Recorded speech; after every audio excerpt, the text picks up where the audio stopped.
ضرور کوئی غلط فہمی ہوئی ہے۔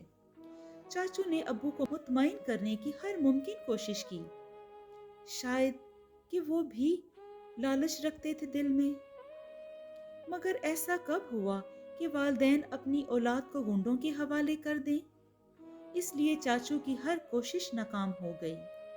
چاچو بجائے جلیل کو کچھ کہنے کے الٹا امی ابو پر ہی برس رہے تھے۔ اگر شادی نہیں کرنی تھی تو پہلے ہی انکار کر دیتے۔ اتنا عرصہ ہمارے بیٹے کو رسوا کرتے رہے، اگر ہمارے بیٹے کو کچھ ہو گیا تو ہم آپ لوگوں کا جینا محال کر دیں گے۔ مگر جلیل کب مجھے سچی محبت کرتا تھا جو اسے کچھ ہو جاتا؟ شادی کا دن جیسے جیسے قریب آ رہا تھا، میرے من مندر میں آگ سلگتی جا رہی تھی۔ میرا تو نہیں، پر نقاش کی شادی کا دن آ گیا تھا اور میرا تو دل ویران ہی ہو گیا۔ مہندی کی رات چاچو دونوں ہمارے گھر آ گئے اور پھر میری شادی کی رضامندی کی کوشش کرنے لگے۔ جب انہیں کوئی امید نظر نہ آئی تو غصے سے پاگل ہونے لگے، پھر ہمیں دھمکیاں دیتے واپس چلے گئے کہ اگر جلیل اور شگفتہ کی شادی نہ ہو سکی تو ہم تمہارا گھر بھی کبھی بسنے نہیں دیں گے۔ ابو جان نے انہیں بڑے تحمل سے سمجھاتے ہوئے راضی کر لیا۔ اگلے دن نقاش بھائی نازیہ بھابھی کو لینے بارات کے ساتھ چلے گئے۔ سب لوگ بارات کے ساتھ چلے گئے، بس میرا ہی من مندر اجڑا ہوا تھا۔ اس لیے میں نے گھر رہنے کا فیصلہ کیا اور ایک کمرے میں پنچھی کی صورت میں قید ہو کر رہ گئی تھی۔ تقریباً دن کے 2:30 بجے کا ٹائم ہوگا، جلیل ہمارے گھر آیا۔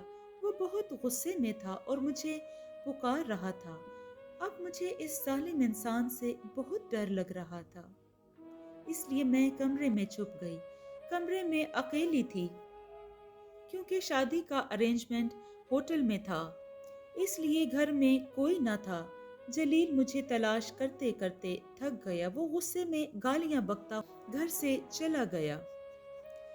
جلیل کے علاوہ سارے گھر کے افراد نقاش کی شادی میں شامل تھے۔ شادی بڑی دھوم دھام سے ہوئی۔ رات کو نقاش بھائی اور باقی سب نئی نویلی دلہن کو لے کر گھر آ گئے۔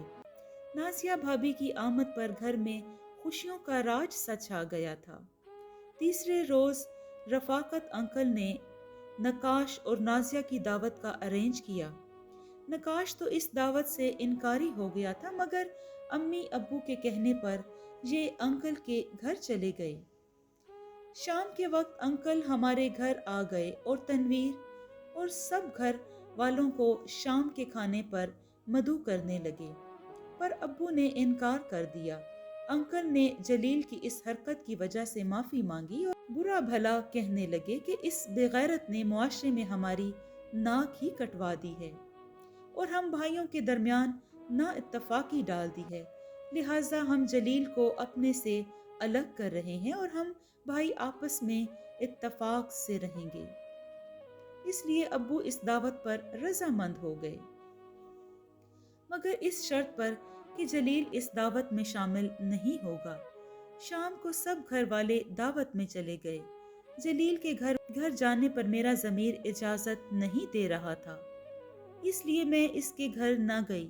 سب لوگوں نے مل کر کھانا کھایا۔ کھانے کے بعد چائے کا اہتمام ہوا۔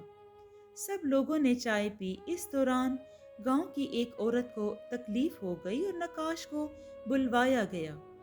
نقاش نے چائے پی، چائے ادھر چھوڑی اور عورت کے علاج کے لیے چلا گیا۔ باقی سب چائے پی کر گھر آ گئے۔ گھر آتے ہی امی کی طبیعت خراب ہونے لگی، سر چکرانے لگا اور وہ دھڑام سے زمین پر گر گئیں۔ بھابھی اندر بھاگتی ہوئی گئی، پانی کا گلاس بھر لائیں۔ باہر آنے تک ابو اور بھابھی کا حال بھی امی جیسا ہی تھا۔ مجھے سمجھ نہیں آ رہی تھی کہ کیا ہو گیا ہے، میں کیا کروں۔ میں نے شور مچانا شروع کر دیا۔ شور کی آواز سن کر گاؤں کے لوگ جمع ہونے لگے۔ نقاش بھی میری آواز سن کر بھاگتا ہوا گھر پہنچا اور اس نے گھر آتے ہی امی ابو اور نازیہ کو چیک کیا تو پتہ چلا کہ ان لوگوں کے معدے میں زہر کی بہت زیادہ مقدار داخل ہو گئی ہے۔ اور اس لیے ان کا بچنا محال ہو گیا ہے۔ گاؤں کے لوگ امی ابو بھابھی کو ہسپتال لے گئے۔ مجھے کچھ سمجھ نہیں آ رہی تھی کہ کیا کروں۔ اسی اثنا میں چاچو اور جلیل ہمارے گھر آ گئے اور کہہ کے مار مار کر ہنسنے لگے۔ چاچو کہنے لگے، میں نے کہا تھا نا کہ اگر شگفتہ اور جلیل کی شادی نہ ہوئی تو میں اس نقاش کا گھر بھی کبھی بسنے نہیں دوں گا۔ اس لیے میں نے چائے میں زہر ملا دیا تھا۔ افسوس کہ وہ زہر نقاش کے گلے میں نہیں اتر سکا۔ چاچو کی یہ باتیں سن کر میں غصے سے پاگل ہو گئی اور چاچو کے منہ پر تھپڑوں کی برسات شروع کر دی۔ اچانک جلیل اٹھا اور میرے منہ پر زوردار تماچا مارا اور میں وہیں گر کر بے ہوش ہو گئی۔ غم سے تو میں پہلے ہی نڈھال تھی۔ اسی اثنا میں چاچو نے گاؤں والوں کو دھمکی دی کہ اگر کوئی بندہ ہمارے کام میں آیا تو اس کا برا حال کر دیا جائے گا۔ مزید چاچو نے کہا، اگر میں چاہوں تو ابھی تیرا کام تمام کر دوں، مگر میں تمہیں مر مر کر جینے پر مجبور کروں گا اور تجھے تڑپا تڑپا کر مارنے سے ہی مجھے سکون ملے گا۔ رات 8:45 بجے کا ٹائم تھا جب ایمبولینس کے ہارن کی آواز آئی۔ یہ آواز ہمارے گھر کے دروازے تک آن پہنچی۔ پھر یکے بعد دیگرے 3 لاشیں گھر کے برآمدے میں رکھی گئیں۔ لاشیں دیکھ کر میں دھاڑے مار مار کر رونے لگی۔ گاؤں کی ہر فرد کی آنکھ اشک بار تھی۔ ابھی کل کی تو بات تھی کہ اس گھر میں شادی کی شہنائیاں بج رہی تھیں اور آج صف ماتم تھا۔ دنیا میں خوشی کے ساتھ ہزاروں غم بھی ہوتے ہیں۔ جہاں شہنائیاں بجتی ہیں وہاں ماتم بھی ہوتے ہیں۔ میں نقاش سے لپٹ کر رونے لگی۔ روتے روتے بے ہوش ہو جاتی اور کبھی ہوش آ جاتا۔ جب ہوش آیا تو ہسپتال میں میری پھپھو اور ندیم میرے سامنے کھڑے تھے۔ مجھے ہوش میں آتا دیکھ کر ندیم کے لبوں پر ہلکی سی مسکراہٹ سجی۔ میں پھپھو کے گلے لگ کر رونے لگی۔ پھپھو کی حالت بھی مجھ جیسی ہی تھی۔ وہ خود خون کے آنسو رو رہی تھی، جس ندیم کو میں آج تک ٹھکراتی رہی۔ آخر وہی ندیم آڑے وقت میں میرے کام آیا تھا، کیونکہ گاؤں کے سب لوگ چاچو کے ڈر سے ہماری مدد نہیں کر سکتے تھے، مگر ندیم بے خوف ہو کر ہماری مدد کو آیا اور ہمیں ہاسپٹل لے گیا۔ پھر ندیم نے پھپھو کو سارے حالات سے آگاہ کیا اور پھپھو کو اپنے ساتھ ہسپتال لے آیا تھا۔ پھر پھپھو اپنی اکلوتی بیٹی کو یاد کر کے دھاڑے مار مار کر روتی۔ ہائے معصوم کا کیا قصور تھا، جس کے ہاتھوں کی مہندی بھی میلی نہیں ہوئی تھی اور ظالموں نے اسے مار دیا۔ ظالموں نے نہ صرف 2 پریمیوں کے سہاگ کو اجاڑا بلکہ ان کو ابدی نیند سلا کر دوسروں سے جینے کا حق بھی چھین لیا۔ دوستو، یہ کیسا دردناک وقت تھا۔ خدا کسی دشمن پر بھی ایسے وقت نہ لائے۔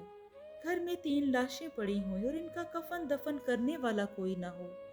کتنے بد نصیب تھے ہم، اور وہ والدین جنہوں نے اپنی اولاد کو اتنے پیار سے پالا پوسا، وقت نزاع ان کا کفن دفن کرنے والا کوئی موجود نہ تھا۔ میں نقاش کو اس حال میں دیکھ کر اکیلا چھوڑ کر نہیں جا سکتی تھی، اس لیے میں نے پھپھو سے کہا، آپ ندیم کے ساتھ چلی جائیں اور کفن دفن کا بندوبست کریں۔ سو انہوں نے ایسا ہی کیا اور میں نقاش کے ساتھ اکیلی رہ گئی۔ ایسی تنہا اور بے بسی کے عالم میں جی بھر کر روتی رہی، یا خدا نقاش کو جلد از جلد صحت یاب کر دے تاکہ ہم کم از کم آخری مرتبہ اپنے والدین اور نازیہ کا دیدار تو کر لیں۔ شاید خدا نے میری سن لی۔ 11:30 بجے نقاش کو مکمل ہوش آ گیا۔ میں نے نقاش کو سارے حالات سے آگاہ کیا اور اسے حوصلہ رکھنے کی تلقین کی تاکہ اسے ہسپتال میں چھوڑ کر مرحومین کی تدفین کا بھی کچھ سوچیں۔ نقاش کے ہوش میں آنے پر ڈاکٹرز نے ڈسچارج کر دیا۔ یوں تو ابھی ڈسچارج کا سوال ہی پیدا نہیں ہوتا تھا، پر ان حالات کے پیش نظر ڈاکٹرز نے ڈسچارج سرٹیفکیٹ دے دیا اور ہم گھر آ گئے۔ گھر پہنچتے ہی ایک اور ماتم ہمارا منتظر تھا۔